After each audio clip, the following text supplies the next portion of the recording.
Hello everyone. मैं दीपक राय स्वागत करता हूं आप सभी का केसीसी कॉमर्स क्लासेस में। इस वीडियो में हम 12th अकाउंटेंसी के chapter 1 partnership firm basic concept के न्यूमेरिकल क्वेश्चन को कवर करेंगे। अभी तक हम 52 तक क्वेश्चन सॉल्व कर चुके हैं।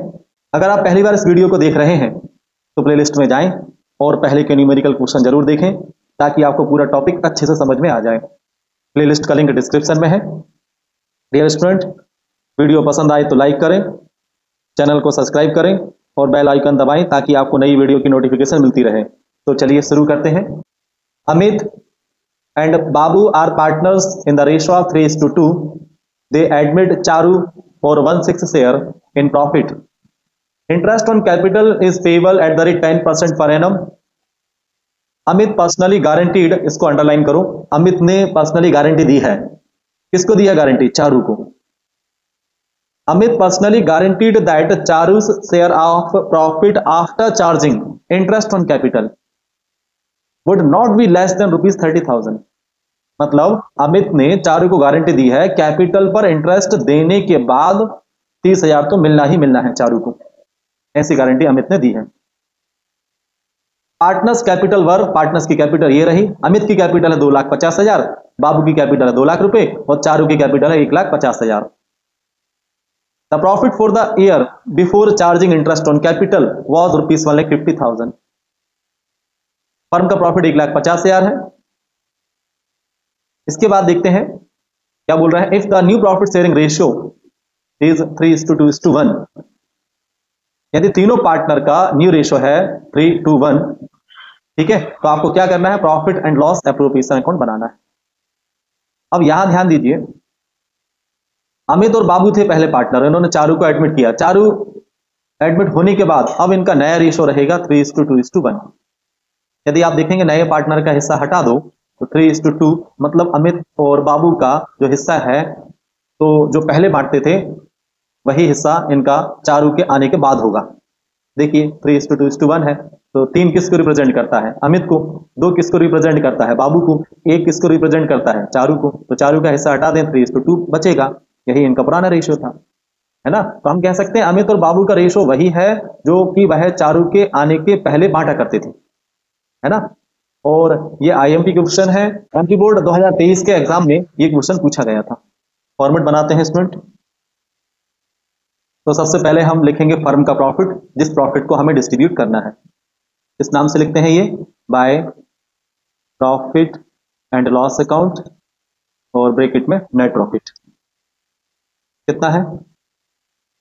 तो फर्म का प्रॉफिट है, the profit for the year before charging interest on capital was ₹1,50,000। तो यहां लिखेंगे 1,50,000। अब इसमें क्या क्या हमको देना है? कैपिटल पे इंटरेस्ट देना है, ठीक है। तो सबसे पहले हम कैपिटल पे इंटरेस्ट देंगे। कैपिटल पर इंटरेस्ट देना फर्म के लिए एक्सपेंस होता है और एक्सपेंस होते हैं डेबिट। डेबिट साइड क्या लिखेंगे हम? To interest on capital account. First partner का नाम अमित, यहां लिखेंगे हम अमित। अमित की कैपिटल कितनी है? अमित की कैपिटल तो पार्टनर्स कैपिटल वर्क, अमित की कैपिटल है 2,50,000। तो यहां हमने लिखा 2,50,000 इंटू कैपिटल पर इंटरेस्ट कितना परसेंट है? Interest on capital is 10%। तो 2,50,000 का हम 10% निकालेंगे। 10% कितना आ जाएगा? 25,000। अमित के बाद नेक्स्ट पार्टनर बाबू।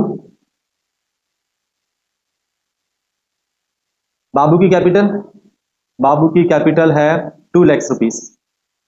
यहां हमने लिखा 2 लाख। कैपिटल पे इंटरेस्ट 10%। 2 लाख का 10% कितना होगा? 20,000। अमित बाबू के बाद अगला जो पार्टनर है उसका नाम है चारू। तो चारू की कैपिटल कितनी है? 2,50,000 अमित की कैपिटल है, 2 लाख रुपीस बाबू की कैपिटल है और चारू की कैपिटल है 1,50,000। चारू की कैपिटल है 1,50,000 इंटू कैपिटल पर इंटरेस्ट 10%। 1,50,000 का 10% कितना होगा? 15,000। तीनों को ऐड करके आउटर कॉलम में रिकॉर्ड करेंगे, तीनों का टोटल आएगा 60,000, 60,000। अब इसके अलावा और कुछ देना है क्या? अब नहीं देना है। अब हम निकालेंगे डिविजिबल प्रॉफिट। डिविजिबल प्रॉफिट कैसे निकालेंगे? ये 1,50,000 है, 1,50,000 में 60,000 हम माइनस कर देंगे। 1,50,000 में 60,000 माइनस करेंगे तो ये आ जाएंगे 90,000। तो डिविजिबल प्रॉफिट कितना आएगा? 90,000। ये वर्किंग नोट के माध्यम से मैं आपको बता भी देता हूं। यहां ये वर्किंग नोट 1, हमें निकालना है डिविजिबल प्रॉफिट। तो डिविजिबल प्रॉफिट कैसे निकालते हैं? अवेलेबल प्रॉफिट कितना है? 1,50,000। फर्म को प्रॉफिट हुआ था 1,50,000 का। इस 1,50,000 में से कैपिटल पे इंटरेस्ट दे दिया कितना? 60,000। तो अभी भी फर्म के पास जो बचा हुआ प्रॉफिट है 90,000, इसी को बोलते हैं डिविजिबल प्रॉफिट। और ये डिविजिबल प्रॉफिट अब 3:2 में नहीं बटेगा, क्योंकि अब चारू भी नया पार्टनर फर्म में एंटर हो चुका है। अब डिविजिबल प्रॉफिट बटेगा 3:1 के रेशो में। तो हम क्या करेंगे? 3:1 के रेशो में बांटेंगे। वर्किंग नोट 2, क्या कर रहे हैं हम? प्रॉफिट का बंटवारा। यहां लिखेंगे डिस्ट्रीब्यूशन ऑफ प्रॉफिट।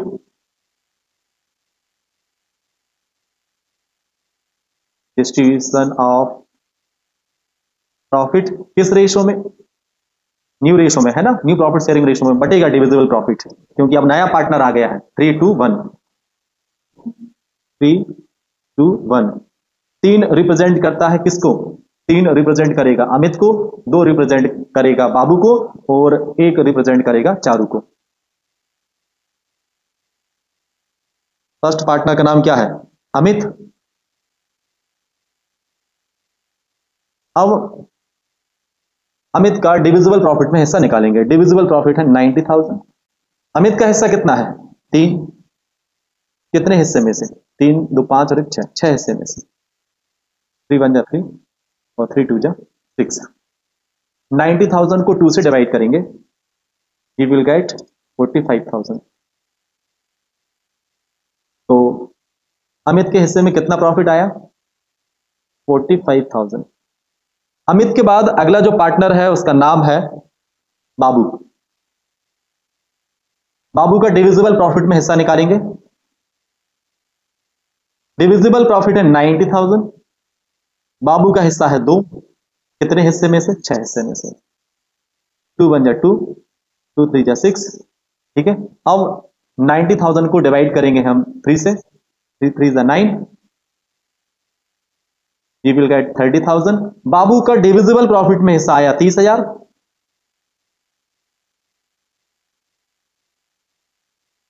अब लास्ट पार्टनर जो है चारू, चारू का प्रॉफिट में हिस्सा निकालते हैं। डिविजिबल प्रॉफिट है 90,000 और चारू का हिस्सा है 1। कितने हिस्से में से? 6 हिस्से में से। अब हम क्या करेंगे? 90,000 को 6 से डिवाइड करेंगे, यू विल गेट 15,000। चारू का हिस्सा आया 15,000। अब हम देखते हैं गारंटी किसने दी थी और किसको मिली थी। अमित ने गारंटी दी थी चारू को कि कैपिटल पर इंटरेस्ट देने के बाद 30,000 तो मिलना ही मिलना है। क्या चारू को 30,000 रुपए मिल पा रहे हैं? चारू को केवल 15,000 रुपए मिल पा रहे हैं। क्या गारंटी पूरी हो पाई? गारंटी पूरी नहीं हो पाई। कितनी कम है? 15,000 ही कम है। तो डेफिशिएंसी कितनी की अराइज हुई? 15,000 की। कैसे निकालेंगे डेफिशिएंसी?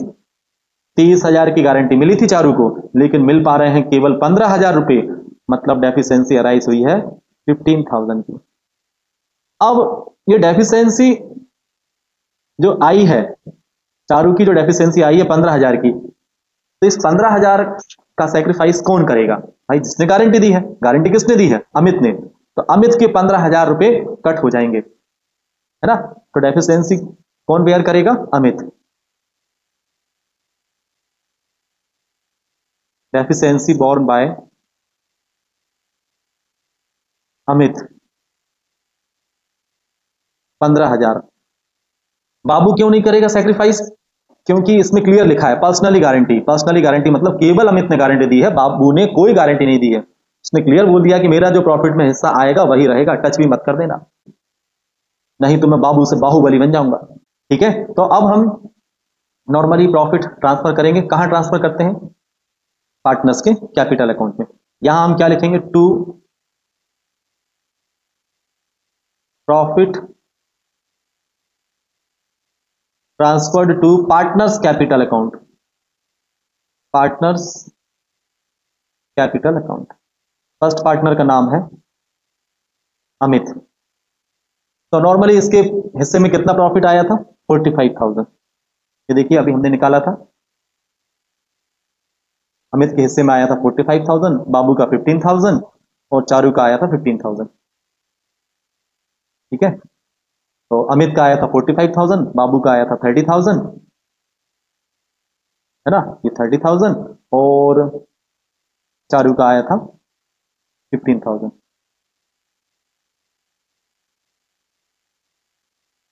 अब अमित के हिस्से में जो 45,000 रुपए आए थे, इसमें से 15,000 रुपए इसके कट हो जाएंगे। क्यों कट हो जाएंगे? क्योंकि इसने गारंटी दी थी। किसको दी थी गारंटी? चारू को। इसलिए अब इसको 45,000 रुपए नहीं मिलेंगे। कितने मिलेंगे? 30,000 रुपए। और यहां क्या लिखेंगे हम? गिवन टू चारू,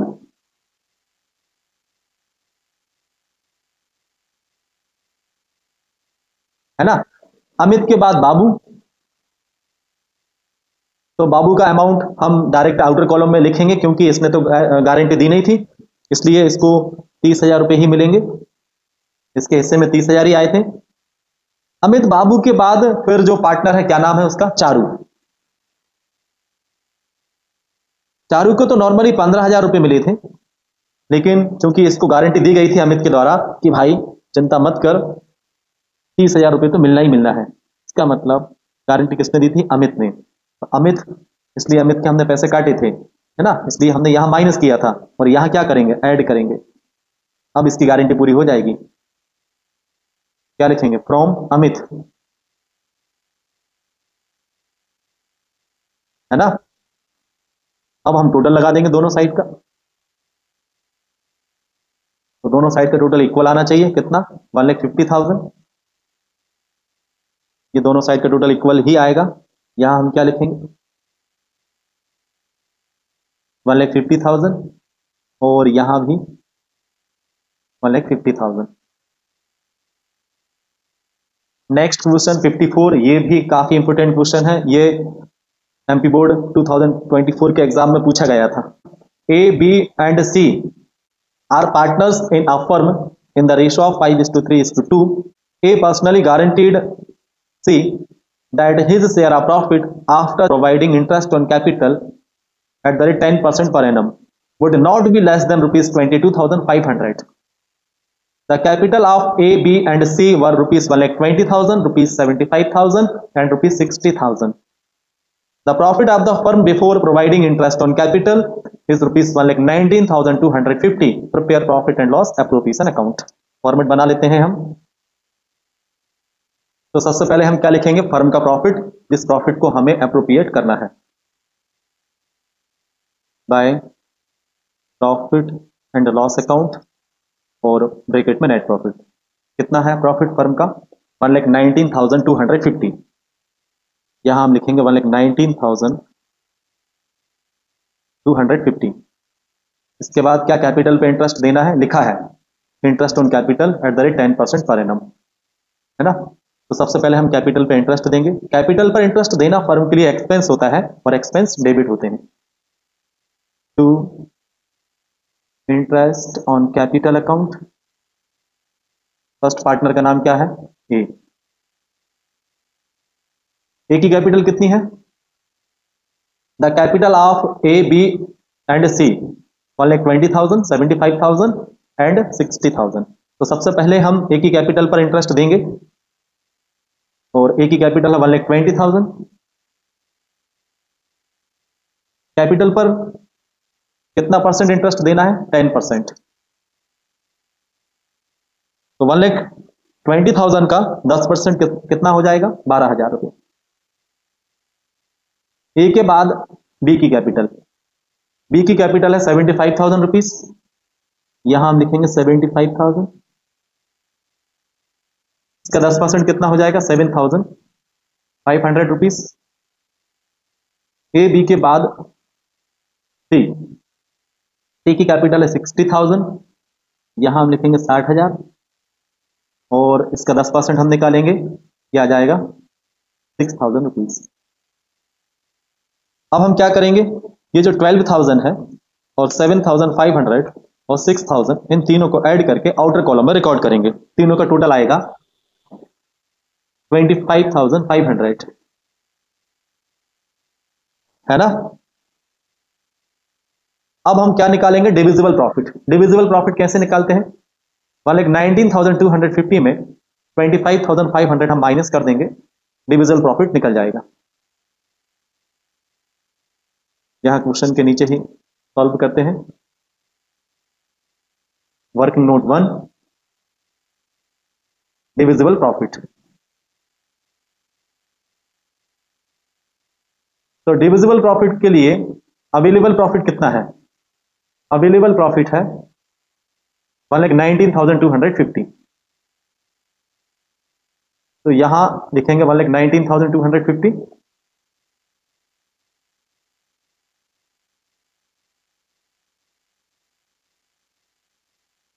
इसमें से क्या माइनस कर देंगे? कैपिटल पे इंटरेस्ट। कितना है कैपिटल पे इंटरेस्ट? टोटल इंटरेस्ट बना 25,500। तो इसमें से हम माइनस करेंगे 25,500, 1,19,250 माइनस 25,500, डिविजिबल प्रॉफिट आएगा 93,750। ठीक है, अब ये कैसे बटेगा? प्रॉफिट शेयरिंग रेशियो क्या है? प्रॉफिट शेयरिंग रेशियो है 5:3:2, 5:3:2 के रेशियो में बांट देते हैं। तो वर्किंग नोट 1 के बाद वर्किंग नोट 2, क्या करेंगे? प्रॉफिट का बंटवारा, डिस्ट्रीब्यूशन ऑफ प्रॉफिट। अब प्रॉफिट का बंटवारा करना है, किस रेशियो में करना है? 5:3:2 के रेशियो में। 5:3:2। 5 रिप्रेजेंट करता है ए को, 3 रिप्रेजेंट करता है बी को, 2 रिप्रेजेंट करता है सी को। टोटल कितने हिस्से हो रहे हैं? 5 और 3 8 और 2 10, 10 हिस्से, है ना। तो सबसे पहले हम ए का डिविजिबल प्रॉफिट में हिस्सा निकालेंगे। डिविजिबल प्रॉफिट है 93,750, ए का हिस्सा है 5, कितने हिस्से में से? 10 हिस्से में से। इस जीरो से इस जीरो को हमने कट किया। तो अब क्या करेंगे हम, कितना बचेगा? ये 9,375, इसका मल्टीप्लाई करेंगे हम 5 में। 9,375 का मल्टीप्लाई होगा 5 में, तो ये कितना आ जाएगा? ये आ जाएगा 46,875। ए के बाद अब हम बी का डिविजिबल प्रॉफिट में हिस्सा निकालेंगे। डिविजिबल प्रॉफिट है 93,750 और बी का हिस्सा है 3, कितने हिस्से में से? 10 हिस्से में से। इस जीरो को इस जीरो से हमने कट किया। अब हम क्या करेंगे, कितने बचेंगे? ये 9,375, इसका मल्टीप्लाई करेंगे 3 में, ये आ जाएगा 28,125। ए बी के बाद सी का डिविजिबल प्रॉफिट में हिस्सा निकालेंगे। डिविजिबल प्रॉफिट कितना है? 93,750 और इसका हिस्सा है 2, कितने हिस्से में से? 10 हिस्से में से। इस जीरो को इस जीरो से कट किया। अब हम क्या करेंगे, 9,375 का मल्टीप्लाई करेंगे 2 में, तो ये कितना आ जाएगा? ये आ जाएगा 18,750। अब हमें देखना है किसने गारंटी दी थी और किसको गारंटी दी थी। तो आप देखेंगे ये क्वेश्चन पिछले क्वेश्चन जैसा ही है ना। ए ने पर्सनली गारंटी दी थी। किसको दी थी? सी को। क्या बोला था? After providing interest on capital eight the rate 10% per annum. इसका मतलब ये हुआ कैपिटल पर इंटरेस्ट देने के बाद सी को 22,500 तो मिलना ही है, 22,500 मिलना ही है। लेकिन क्या मिल पा रहे हैं सी को? सी को तो भाई 18,750 ही मिल पा रहे हैं। मतलब सी को गारंटी पूरी नहीं हो पा रही है, तो डेफिशिएंसी अराइज हो रही है। कैसे निकालेंगे डेफिशिएंसी? तो डेफिशिएंसी निकालने के लिए देखते हैं कितने की गारंटी मिली थी सी को, 22,500 की, 22,500, लेकिन मिल पा रहे हैं इसको 18,750। कितने कम मिले? तो हम क्या करेंगे, ये 22,500 में माइनस कर देंगे 18,750, तो ये अमाउंट आ जाएगा 3,750। अब कुर्बानी देगा कौन? कुर्बानी वही देगा जिसने गारंटी दी थी। और गारंटी किसने दी थी? गारंटी दी थी ए ने, है ना। तो पैसे ए के हिस्से से पैसे कट जाएंगे। वैसे ए के हिस्से में जो अभी प्रॉफिट आया था ना, अभी कितना आया था? 46,875, 3,750 कम हो जाएंगे इसके हिस्से से। बाकी बी के हिस्से को हम टच भी नहीं करेंगे, इसमें कोई गारंटी नहीं दी है। सी के हिस्से में जो 18,750 थे ना, इसमें से 3,750 ऐड हो जाएंगे, फिर इसकी गारंटी पूरी हो जाएगी। ट्रांसफर करते हैं इसको हम profit and loss appropriation account में। और कहां ट्रांसफर करते हैं डिविजिबल प्रॉफिट? पार्टनर्स के कैपिटल अकाउंट में। यहां क्या लिखेंगे हम? To profit transferred to partners capital account, partners capital account. First partner का नाम है ए। ए के हिस्से में नॉर्मली कितना आया था? 46,875। यहां हम लिखेंगे 46,875, लेकिन इसके हिस्से से पैसे कटना है। कितने पैसे कटेंगे? जितने की सी को डेफिशिएंसी हुई थी, और सी को डेफिशिएंसी आई थी, कमी आई थी 3,750, तो 3,750 ए के हिस्से से कट जाएंगे, 3,750। तो अब ए को प्रॉफिट में हिस्सा मिलेगा 43,125। और यहां क्या लिखेंगे हम? गिवन टू सी। उसके बाद बी का अमाउंट हम डायरेक्ट आउटर कॉलम में रिकॉर्ड करेंगे, क्योंकि इसने तो गारंटी दी नहीं थी। और बी का हिस्से का प्रॉफिट कितना आया था? अभी तो किया था हमने। बी का हिस्से का प्रॉफिट आया था 28,125, 28,125।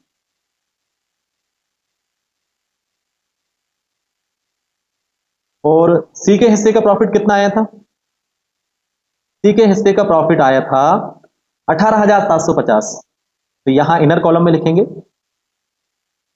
लेकिन इसको गारंटी मिली थी और गारंटी इसकी पूरी नहीं हो पाई थी, तो ए के हिस्से से 3,750 कट गए थे और सी को मिल गए थे। अब इसको आप ऐड करेंगे तो कितने आ जाएंगे? ये आ जाएंगे कितने? 22,500। और यहां क्या लिखेंगे हम? ऐड फ्रॉम, किससे मिले हैं? ए से। टोटल लगा देंगे दोनों साइड का। यहां हम देखते हैं कितना है टोटल। टोटल है ये 1,19,250। तो यहां भी हम कितना लिखेंगे? 1,19,250। यहां भी लिखेंगे 1,19,250। तो इसी के साथ ही हमारा ये टॉपिक फिनिश हो गया है, गारंटी ऑफ प्रॉफिट वाला। नेक्स्ट टॉपिक है पास्ट एडजस्टमेंट। ठीक है भाई, इसको ध्यान से समझना, स्पेशल अटेंशन देना पड़ेगा, है ना। ये टॉपिक लगभग हम कह सकते हैं 11th में जो आपका चैप्टर था, एक रिएक्टिफिकेशन ऑफ एरर्स, है ना, तो लगभग उससे मिलता जुलता ही है। हालांकि इतने हैवी क्वेश्चन तो नहीं आएंगे जो 11th में आपके रिएक्टिफिकेशन ऑफ एरर्स में थे, लेकिन कुछ कॉन्सेप्ट वैसा ही रहेगा। तो नेक्स्ट जो टॉपिक है कवर करेंगे अगली वीडियो में। तो स्टूडेंट्स, मुझे उम्मीद है कि आज वाली वीडियो आपको यूजफुल लगी होगी। यदि ये वीडियो आपको यूजफुल लगी है तो वीडियो को लाइक करें, चैनल को सब्सक्राइब करें और दोस्तों के साथ शेयर करें। अगर आप पहली बार इस वीडियो को देख रहे हैं तो प्लेलिस्ट में जाएं और पहले के न्यूमेरिकल क्वेश्चन को जरूर देखें, ताकि आपको टॉपिक अच्छे से समझ में आ जाए। प्लेलिस्ट का लिंक डिस्क्रिप्शन में है। मिलते हैं अगली वीडियो में। Thank you.